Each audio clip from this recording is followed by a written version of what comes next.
नमस्कार, मेरा नाम स्मिता जायसवाल है। I am a senior dietitian in Kailash hospital and neuro institute and a certified lactation counsellor. आज का हमारा टॉपिक है ब्रेस्ट फीडिंग।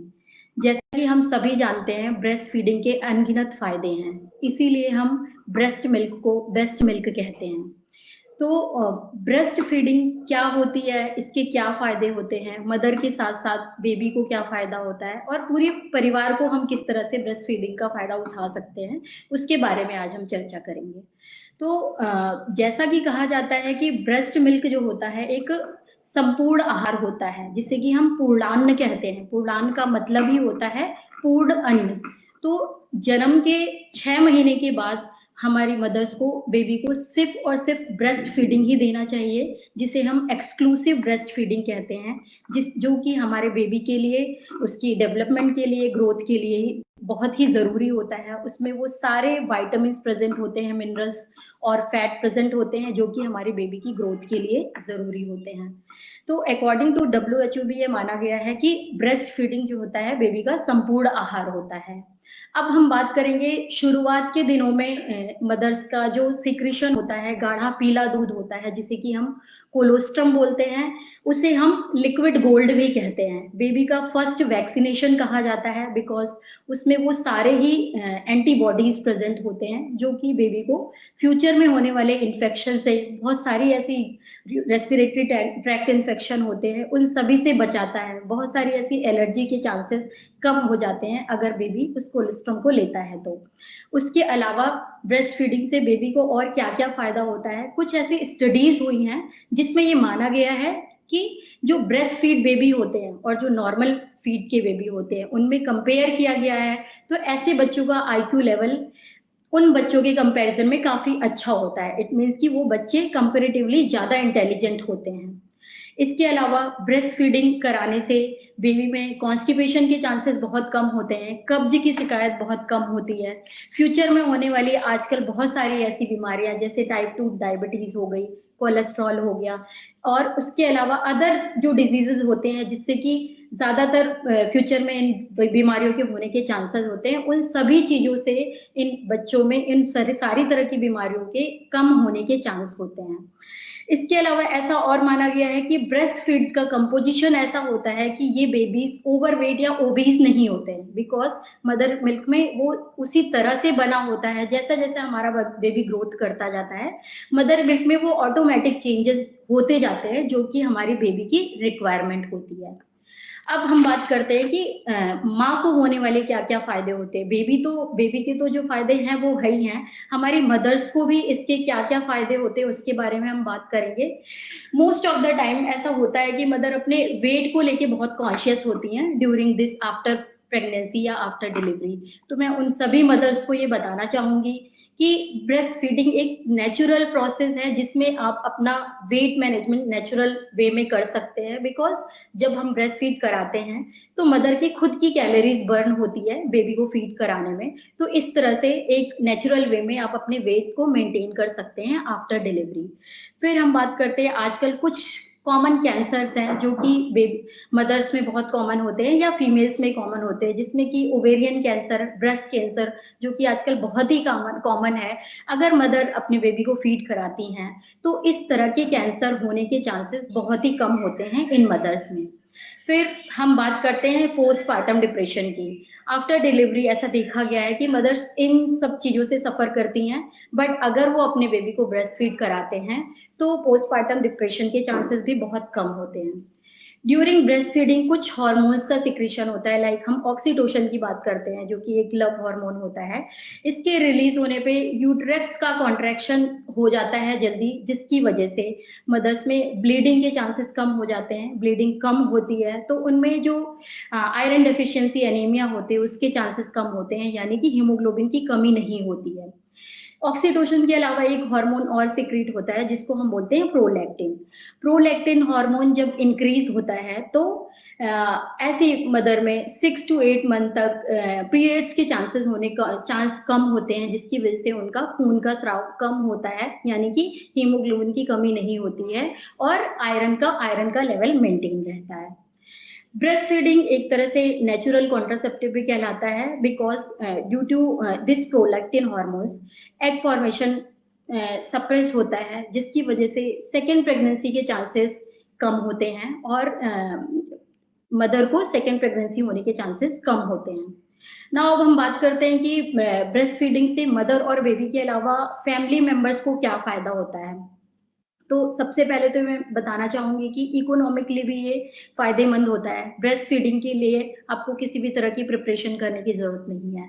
बट अगर हम बॉटल फीड की बात करते हैं, तो आपको बॉटल का स्टरलाइज़ेशन करना होगा। उसको इन्फेक्शन से बचाना होगा, प्रॉपर उसका स्टरलाइज़ेशन होगा ताकि किसी भी तरह का इन्फेक्शन बेबी को ना लगे। उसकी प्रिपरेशन के लिए आपको टाइम चाहिए होगा। बट ब्रेस्ट फीडिंग में इस तरह की कोई भी प्रॉब्लम्स नहीं आती है। आप कभी भी ऑन डिमांड अपने बेबी को फीड करा सकते हो। नाउ हम बात करेंगे ब्रेस्ट मिल्क का कंपोजिशन क्या होता है। तो मैं सभी को ये बताना चाहूँगी कि ब्रेस्ट मिल्क में हमारे दोनों ब्रेस्ट में 2 तरह का मिल्क होता है।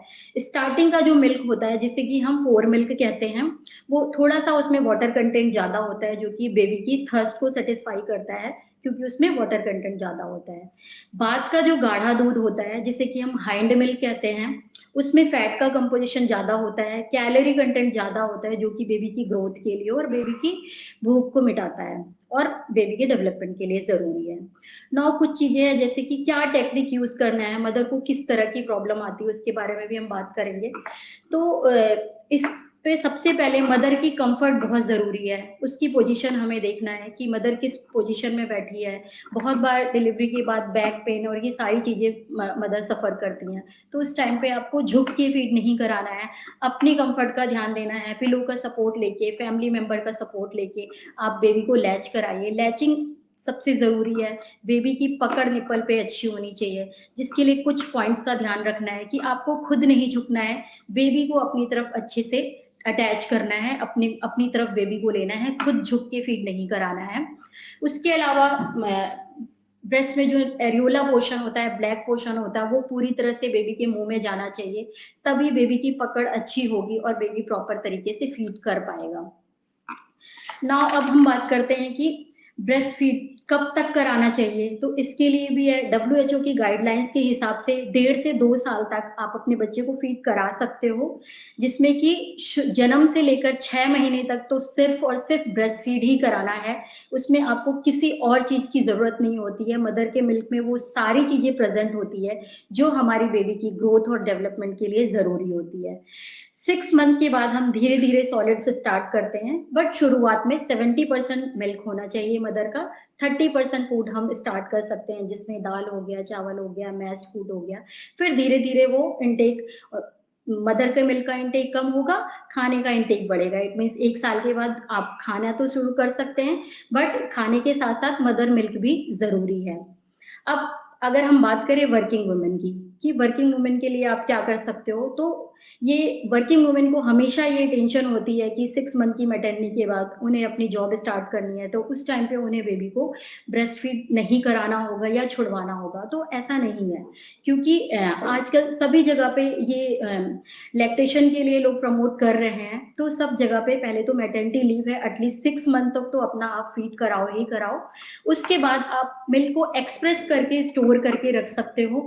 उस स्टोर मिल्क को रूम टेम्परेचर पे रख के कोई भी घर का फैमिली मेंबर बेबी को फीड करा सकता है आपकी एब्सेंस में, और आपके वर्किंग आवर्स के बाद वापस आप अपना टाइमली बेबी को फीड करा सकते हो। फिर अब हम ये कैसे जानें कि हमारा बेबी फीड ठीक कर रहा है, सफिशिएंट कर रहा है। इसके लिए कुछ चीजें हैं, लाइक बेबी का यूरिन आउटपुट अगर अच्छा है, 24 घंटे में बेबी अगर 6 टाइम 7 टाइम यूरिन कर रहा है, उसका मोशन अच्छे से पास हो रहा है, और अगर आप अपने पीडियाट्रिशियन के पास जाओगे उनसे कंसल्टेशन के लिए, तो बेबी का ग्रोथ देखते हैं। अगर उसका वजन सही से बढ़ रहा है, तो इट मीन्स कि आपका बेबी एडिक्वेट अमाउंट में मिल्क ले रहा है। अब कुछ धारणाएं लोगों के मन में है कि ब्रेस्ट की साइज से भी क्या ब्रेस्ट मिल्क पे असर पड़ता है। तो उसके लिए मैं बताना चाहूंगी कि ब्रेस्ट की साइज में 2 तरह के टिश्यूज होते हैं ब्रेस्ट में। पहला होता है एडिपोज टिश्यू, जो कि फैट सेल्स होती हैं, जो कि ब्रेस्ट की साइज निर्भर करती है उन फैट सेल्स के ऊपर। बट जो सिक्रेटरी टिश्यू होता है, दूसरा टिश्यू होता है सिक्रेटरी टिश्यू, जो कि हर ब्रेस्ट में प्रेजेंट होता है, और वो मिल्क सिक्रेशन के रिस्पॉन्सिबल होता है। है। तो ये एक धारणा है कि ब्रेस्ट की साइज़ अगर छोटी है तो मिल्क प्रोडक्शन कम होगा या ज़्यादा होगा, तो it's a kind of myth, ऐसा कुछ भी नहीं होता है। इसके अलावा कुछ लोगों को ऐसा भी लगता है कि अगर मदर सिक हो गई है तो उस ड्यूरेशन में भी आप मिल्क फीड नहीं कराओगे। तो इसके लिए मैं ये बताना चाहूँगी कि जब बेबी आपके कॉन्टैक्ट में होता है या फिर मदर सिक होती है, तो वो सिम्पटम्स काफ़ी टाइम बाद डेवलप होते हैं। किसी भी तरह की सर्दी, खाँसी, बुखार हो रहा है, तो वो सिम्पटम्स बाद में डेवलप होते हैं।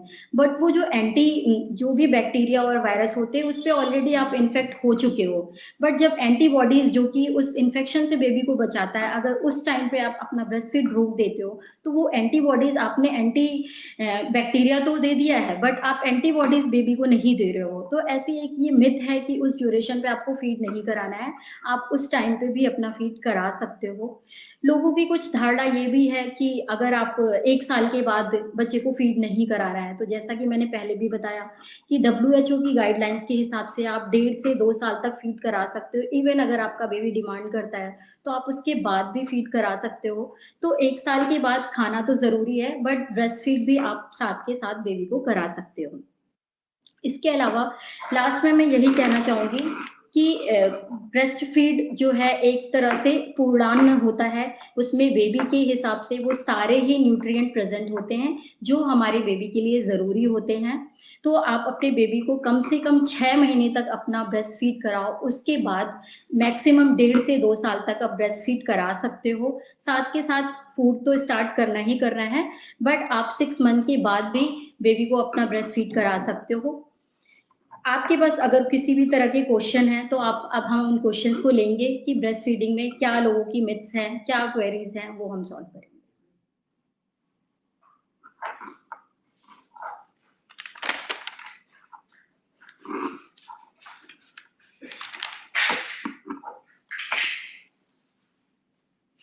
तो हमारे पास क्वेश्चन है कि why breast feeding is important.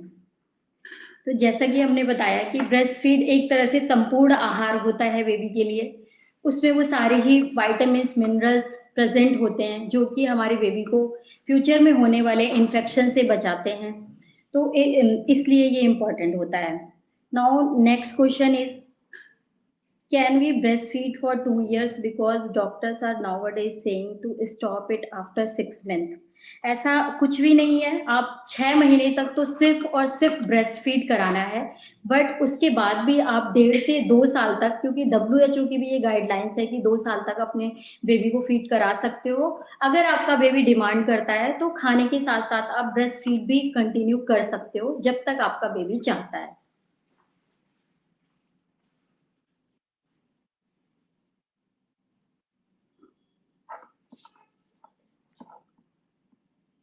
हाँ, एक क्वेश्चन है कि हम most of the time females में ये होता है कि उन्हें ये डर होता है कि उनके ब्रेस्ट सैगी हो जाएँगे या ढीले पड़ जाएँगे स्तन, तो क्या इस टाइम ऐसा सोचना चाहिए? तो इसके लिए मैं ये बताना चाहूँगी कि डिलीवरी जब भी हमारे ड्यूरिंग प्रेगनेंसी जो भी चेंजेज़ होने होते हैं बॉडी में, फर्स्ट हाफ में वो चेंजेज़ हो जाते हैं, तो आपको इससे नहीं डरना है, क्योंकि वो चेंजेज़ तो ऑलरेडी आपकी बॉडी में हो चुके हैं। तो इससे बेटर है कि आप अपने बेबी को फीड कराओ, उस ब्रेस्ट फीड का फ़ायदा दो। क्योंकि अगर आप डर रहे हो कि ऐसे अगर मैं फीड कराऊँगी और वो चेंजेज़ होंगे, तो ऐसा नहीं है। ड्यूरिंग प्रेगनेंसी वो ऑटोमैटिक चेंजेज़ बॉडी में हो चुके हैं।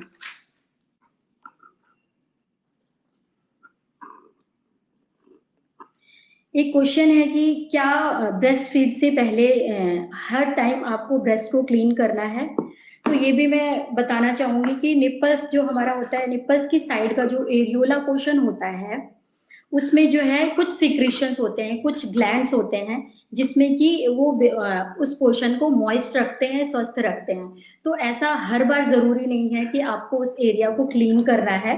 बहुत बार ऐसा होता है कि अगर बहुत मॉइस्ट हो गया है, वो एरिया बहुत स्मेली हो गया है, तो उस टाइम पे आप उस निप्पल को या उस एरिया को क्लीन कर सकते हैं।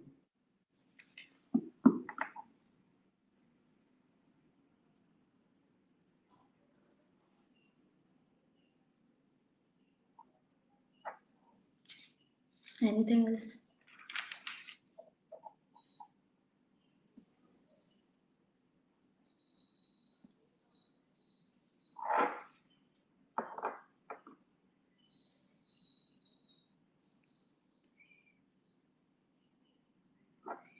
एक क्वेश्चन है, does avoiding breast feeding due to any reason can later on lead to breast cancer?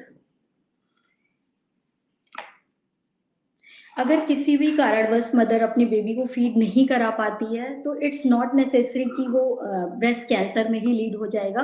Sometimes it happens कि अगर मदर फीड नहीं कराती है तो वहाँ पे मिल्क का डिपोजिशन होता है, तो बहुत बार एब्सेस बनने के या पस बनने के चांसेस होते हैं।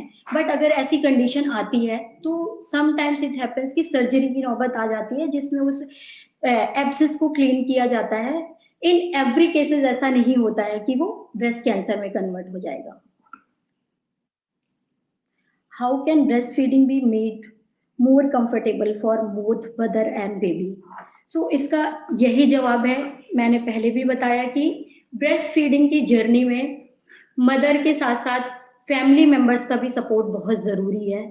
किस तरह से फैमिली भी मदर को सपोर्ट कर सकती है, ये एक क्रूशियल पार्ट होता है जिसमें कि सबसे पहले तो मदर की इम्पोर्टेंट बहुत ज़रूरी, मदर की कंफर्टेबल होना बहुत ज़रूरी है। जिसमें अगर आप हॉस्पिटल में हैं तो मदर एक हेल्थ केयर प्रोफेशनल की हेल्प ले सकती है, अदरवाइज फैमिली मेंबर की हेल्प से मदर अगर कंफर्टेबल पोजीशन में बैठ के और बेबी अगर अच्छे तरीके से लैच करता है, जिसके लिए आप अपने किसी भी अपने लैक्टेशन काउंसलर की हेल्प ले सकते हैं या फिर नर्सिंग स्टाफ की या अपने डॉक्टर की हेल्प ले सकते हैं। अगर प्रॉपर लैच है बेबी की तो बेबी भी कंफर्ट होके फीड को लेगा और मदर की भी कंफर्टेबल होगी। अगर मदर भी उस ड्यूरेशन में दोनों का ही कंफर्ट बहुत जरूरी है, तभी बेबी अच्छे से फीड ले पाएगा।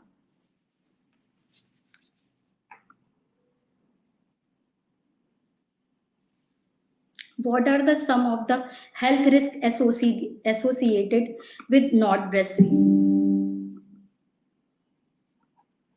तो it's similar to last question, जिसमें कि ये मैंने बताया कि अगर मदर ब्रेस्ट फीड नहीं कराती हैं, प्रॉपर मिल्क प्रोडक्शन है, तो बहुत बार ऐसा होता है कि मिल्क कलेक्ट होने के चांसेस होते हैं और उसमें फिर जिसको हम बोलते हैं कि बहुत बार एब्सेस भी बन जाता है, तो उसमें आपको अपने डॉक्टर से सजेशन लेनी है। अगर इस तरह की कंडीशन आती है तो बहुत बार सर्जरी से वो एब्सेस निकाला जाता है।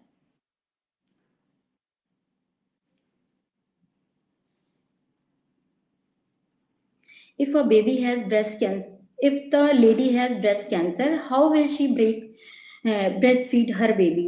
इस कंडीशन में ऑब्वियसली आपको डॉक्टर से अपने डिस्कस करके ही ब्रेस्ट फीड कंटिन्यू कराना है।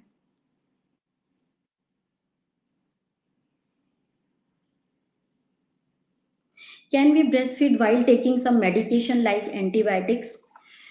तो इसके लिए अगर आप किसी भी प्रॉब्लम से मदर सफ़र करती है, सपोज़ किसी भी तरह का इन्फेक्शन है, अगर छोटे-मोटे इन्फेक्शन है जैसे सर्दी, खाँसी, बुखार, तो इस टाइम पे वो सारी मेडिकेशन जो बेबी आपका ले सकता है, वो आप भी ले सकते हो, बट आप डॉक्टर से कंसल्ट करके, क्योंकि कुछ ऐसी मेडिकेशन है जो ड्यूरिंग ब्रेस्ट फीडिंग सेफ होती है, तो आप आराम से उन मेडिकेशंस को ले सकते हो। आपको सफ़र में नहीं रहना है, ऑब्वियसली आप डॉक्टर से कंसल्ट करके उन मेडिकेशन को ले सकते हो।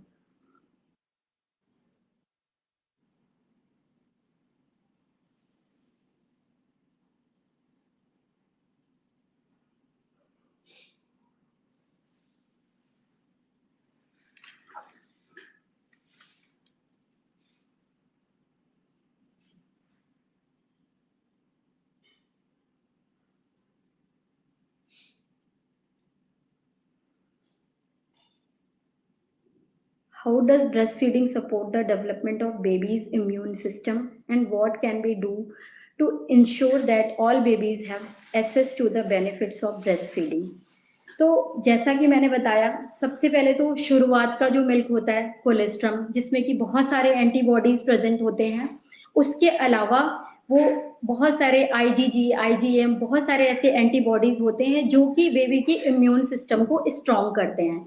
तो इस तरह से अगर बेबी शुरू से ब्रेस्ट फीड ले रहा है, उसकी इम्यूनिटी स्ट्रॉन्ग हो रही है, तो बाद में होने वाली बीमारियां या बाद में होने वाली एलर्जी प्रॉब्लम से बेबी बच सकता है और बेबी बीमार कम पड़ेगा।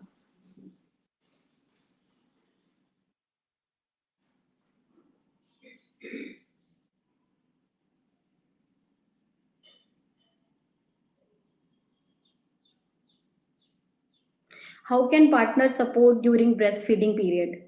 तो ये चीज भी मैंने कवर की कि फैमिली मेंबर्स और पार्टनर्स का ब्रेस्ट फीडिंग में सपोर्ट बहुत इंपॉर्टेंट होता है, क्योंकि मदर को स्टार्टिंग के टाइम में तो बहुत ही फ्रीक्वेंटली फीड कराना होता है, एटलीस्ट पूरे दिन में 8 से 10 बार तो फीड कराना ही होता है। तो इसके लिए घर के बेसिक काम को करके भी पार्टनर सपोर्ट कर सकता है। आप आपस में डिस्कशन भी कर सकते हैं इन चीज़ों को। अगर आपको लगता है कि पार्टनर का सपोर्ट ना या अवेयरनेस नहीं है, तो आप अपने लैक्टेशन काउंसलर से या फिर अपने डॉक्टर को भी, पार्टनर को भी साथ में लेके जाना है और उस चीज के लिए अवेयरनेस फैलानी है, ताकि वो आपका प्रॉपर सपोर्ट करे।